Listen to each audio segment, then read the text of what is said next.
So when I bought the Big Bear kit and the Baja design lights, one thing that I was really hoping for but couldn't find anything online about was if you put the motorcycle in what I call park,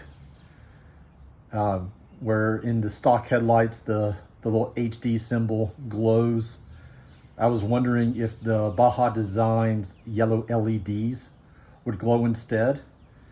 And they do, and I'm really excited about that. I use this feature probably more than most people. I use it when I'm in gas stations at night, just for a little extra light so that people can see my motorcycle and that there's a motorcycle there.